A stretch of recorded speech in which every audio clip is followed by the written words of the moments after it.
Hello, subscribers. Nope. What's up, guys? My name is Ben Klepfer. My name is Marco Giovannelli. And welcome to our first track breakdown. This is our fourth song off of our first album, Outlines, called On Track. If I never jump, then I'll never soar. I'm going to places I ain't been before. Where I never been before. I feel the weight roll off my shoulders and I'm on track. I'm on track. So the idea for the song basically came while we were at Allstate Jazz Camp together, and we just decided that we wanted to make a track while we were there, and so we spent like our first night like trying to come up with a basis for something, and Marco just laid down these piano chords here as a starter for the song.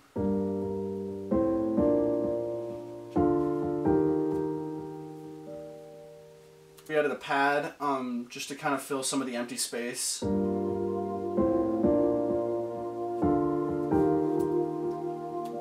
And then kind of interjecting there is this vocal chop of me just saying ah, and it has like an eighth note panned reverb, so it alternates on which side it comes in. So.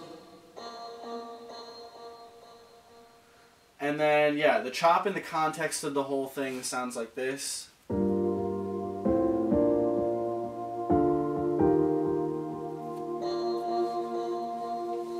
And then the second time it comes in, it has the fifth above it.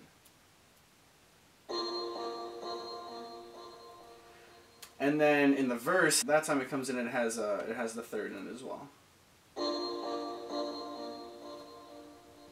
This all makes sense in context once you hear the full song and just kind of how it fits. So I really like putting together melodies in thirds, almost like it's like kind of vocal part.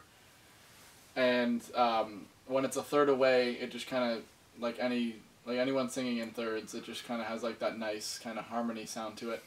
But what I wanted to do was obviously fill out the sound, since it is a piano with 88 keys to play. There's no reason to limit myself with just playing a third away from each other. So I threw down octaves in the tonic, and then I played the third, but I played it in octaves, an octave up. So it's like the interval is a tenth rather than a third, and it's spanning across 4 octaves, so it really fills the sound. So it's 2 octaves, a third apart. And they're kind of going in kind of like scalar order, each going up like 1 degree of the scale every time, and they're staying a consistent amount apart from each other, which is a tenth. And so we just kind of thought that that was an interesting way to get from G minor to B flat to E flat, because each note in between became a passing tone, and so we just kind of felt like that was like something. And yeah, we were on floor 9 of Middlebrook Hall at the U of M. Shouts out Middlebrook. Right. And we were in one of those like kind of rec rooms. It was very like full of distraction kind of zone, and it was the first night, and we were just kind of trying to lay down something so that we could like sleep on it and then hopefully come up the next day and figure something out. Yeah, I think all we had was Marco's MIDI controller keyboard, which was like USB connected straight into my computer and a tiny Bluetooth speaker. It was an Akai MK249, which I highly recommend if you want a MIDI controller. There you go. And then I had just a Bluetooth speaker. And then right before the first verse hits, we have a reverse like piano sound here that just kind of is a swell. Which is that first chord of that piano line, and then so that kind of evolves into that first chord pretty nicely, and it kind of transitions from that kind of down low intro, and it kind of evolves, and now we're in a 4 on the floor kind of driving verse. Yeah, it sounds like this.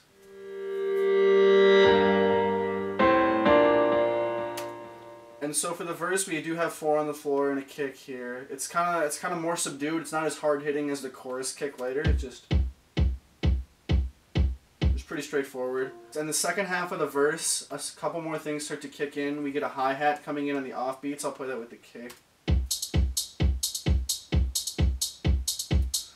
That comes in just to provide a little more energy. And then we have a little bit of like a counter melody on the piano here. So it sounds like this.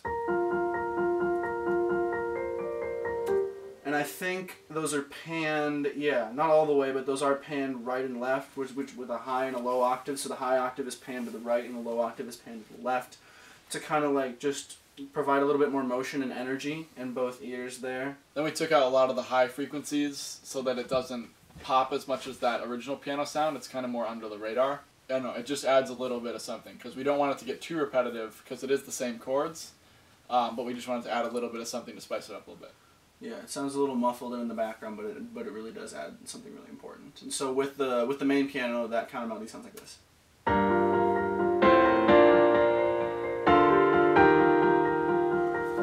And then again, the chop goes into a full major triad here. In the pre-chorus, the piano does change up here, and it does something that personally, like, I find really cool in all types of music when it's like a roll. It's like a mini arpeggio, but it goes top to bottom instead of what it usually would go bottom to top. So it sounds like this.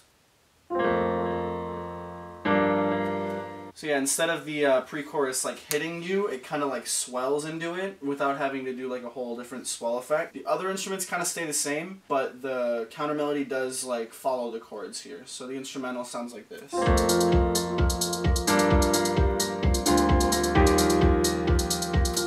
And then for the vocals in this part, just for emphasis, I do have a double of my vocals that's pitched down and kind of format shifted a little bit. And I have this in a fair amount of my other tracks as well. But I think it just really does well to add like emphasis to the lyrics and the melody here. And also, that as well has had a lot of the high end taken out of it, so it's just kind of a sub layer to the main vocal melody, so... I'll touch the sky.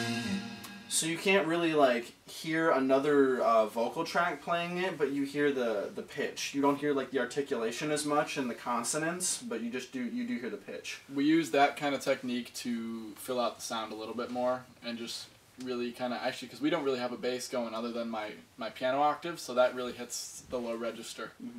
And then one other element that complements the pre-chorus vocal melody are these gang vocals, which I, again, love to use. And the second time that they happen, they're in harmony. And so that kind of sends us off into the chorus. But everything in the pre-chorus sounds like this. I'll touch the sky. I'm flying high. And then obviously you can hear we have a riser in there just to build energy. And then right at the beginning of the chorus we have a lot of impact sounds. Mainly, the ones that are purely used for impact are this crash and this bell sound. So just sound like this. And originally it was just the crash, but it just needed something else in terms of impact. The chorus wasn't kind of exploding into life the way that we wanted. It needed something like a tone too, like it needed to be a note rather than just like a hit. Yeah, and so I just went in and grabbed like a really like bright bell sound and just put it on 1 and 5 of the song, and it just worked perfectly. And this was at TCF Bank Stadium that we did this. Yeah. Yep, on the field. So, and the vocal line kind of picks up into that, and everything again explodes into life. So I'll play that like a couple measures before. If I never jump, then I'll never soar. And obviously, as you can hear, the drums do switch up a lot. After the first couple nights, I wasn't really sure what we wanted to do for the chorus. And then at one point, I just like heard like these really like hard-hitting, almost like hip-hop trap-style drums with that same chord progression that Marco played originally. And so all those drums sound like this.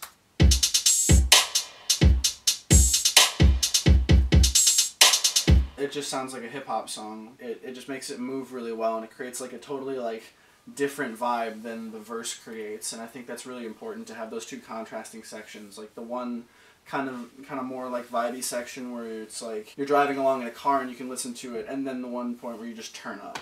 Something I really like about these drums in the chorus here are that nothing ever hits at the same time, which doesn't really happen that commonly in trap especially. You usually keep like the hats pretty consistent, and then you hit snare on a certain beat, but you keep them all playing together. And this one, you'll notice that nothing ever hits at the same time, so it keeps it open yet still kind of chaotic with a lot of busyness on the drums. Yeah, I went in and I after I did the kick and the snare pattern and the hi-hat pattern, I went in and I took out every hi-hat hit that interfered with the snare or clap and that kick. So if you just listen to those three, the open hi-hat's a little different. But if you just listen to this, nothing's ever hitting at the same time.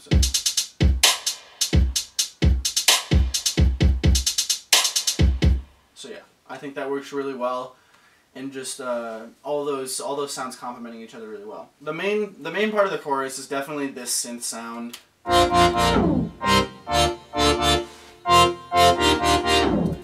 And this was a painstaking process to get it to sound exactly how we wanted. It has a main layer, which is just this. And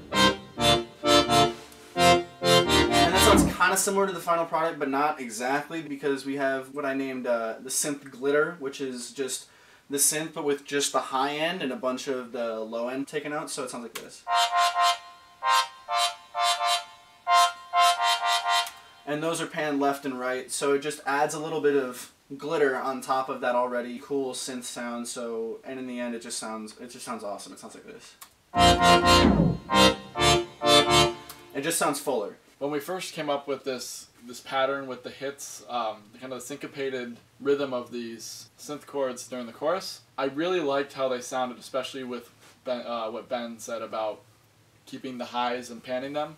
I think it really added the full sound, but I still thought it was missing something. So what we did was we added a pitch shift where we just had it fall. It's on all the long ones. You'll hear the pitch just drop on the synth chords. Mm-hmm.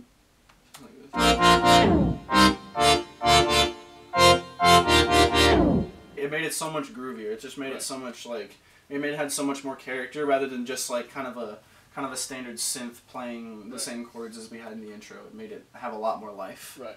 One more thing that we have is this kind of pad synth type thing to play the chords when the main synth isn't playing. So it sounds like this.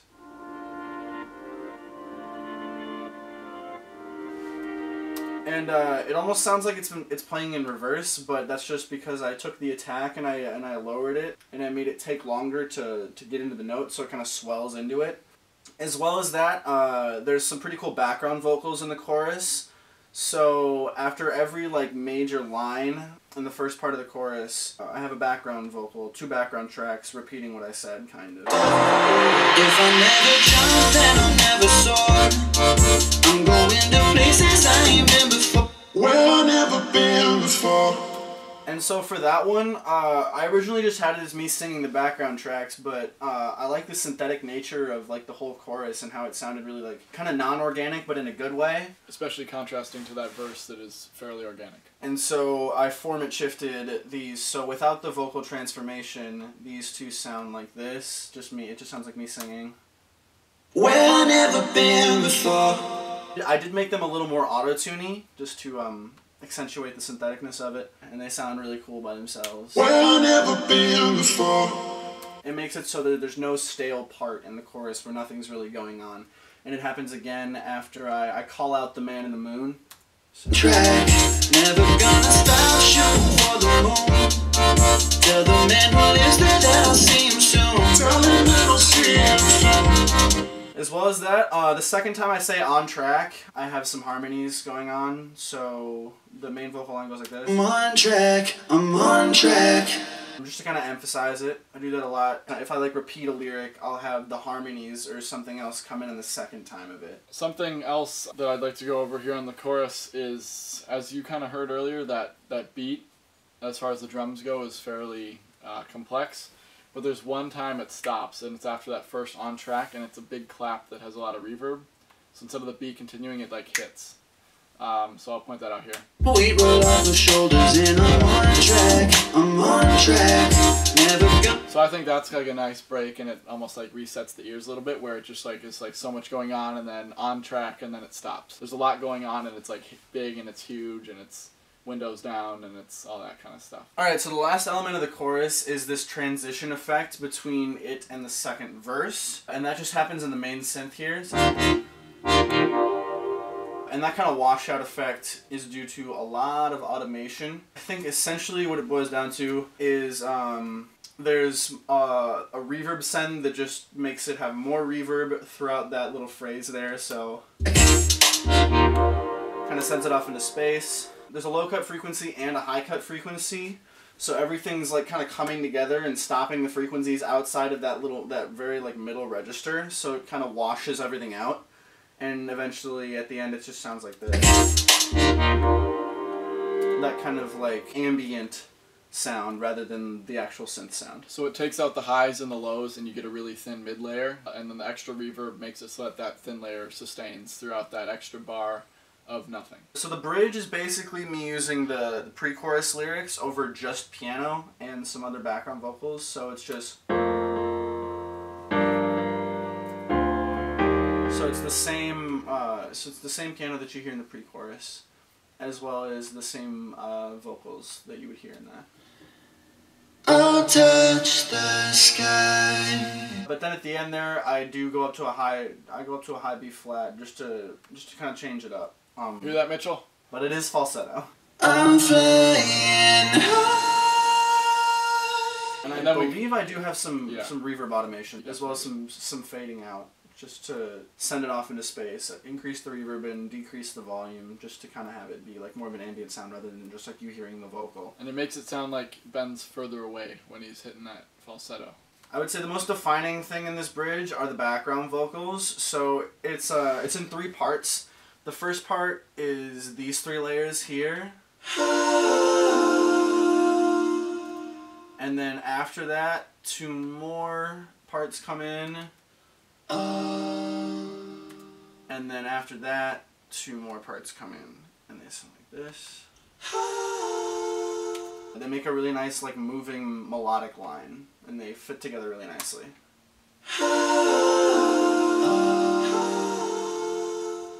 Since the only thing there is piano, a moving line kind of like that is really useful. And also, since it's higher up, it complements like the middle register piano chords that are kind of going on. And so it kind of just fills out the sound a little bit more and also creates some movement in between vocal lines. Alright, so the piano and those background vocals sound together like this.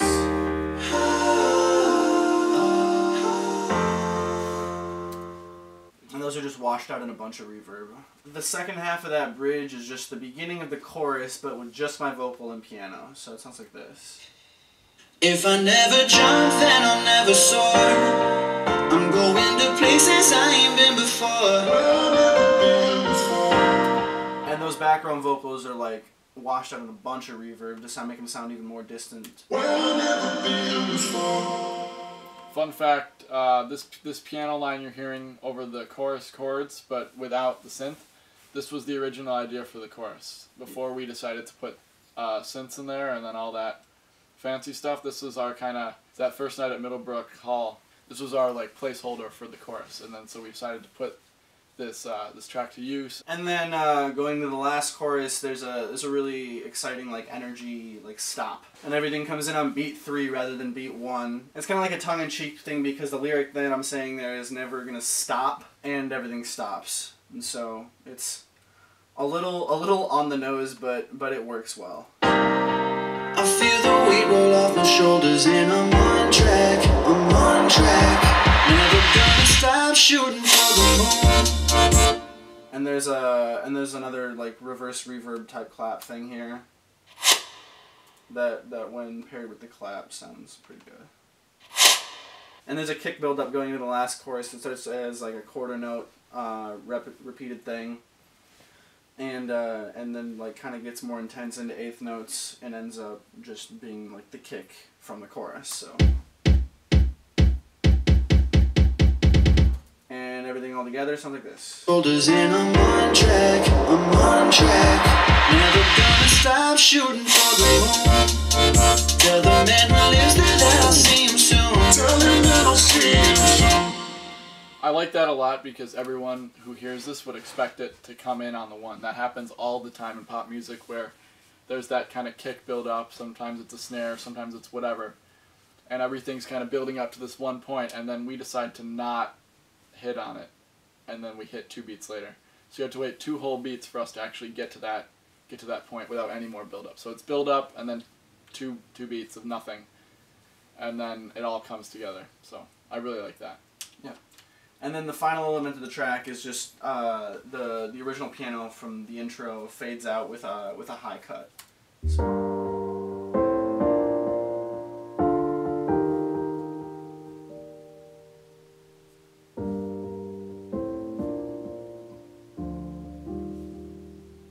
so it just gradually dies down, and that's the whole track. If I never jump, then I'll never soar. I'm going to places I ain't been before. Where I never been before. I feel the weight roll off my shoulders and I'm on track. I'm on track. If you're one of the 2 people that's watched this, thank you. We really appreciate it. We really enjoy making these, and we hope you guys enjoy watching them. There should be more coming. We've filmed a bunch. Yes, mass filmed them. We film in bulk. But they should be coming out maybe weekly. We haven't really decided what that's going to be. But any links to our music will be down in the description, as well as links to our website and our social media. So go listen to it, purchase it if you want to, or stream it. Either way, it's still support, and we really appreciate it. The support on the album that this was off of, Outline, was fantastic. And in advance, thanks so much for the support on the next one, Focus. We know it'll be great. It's coming out January 11th, so go listen to it then on all platforms. And thanks for watching. And my vision is coming into focus. Made a promise to myself to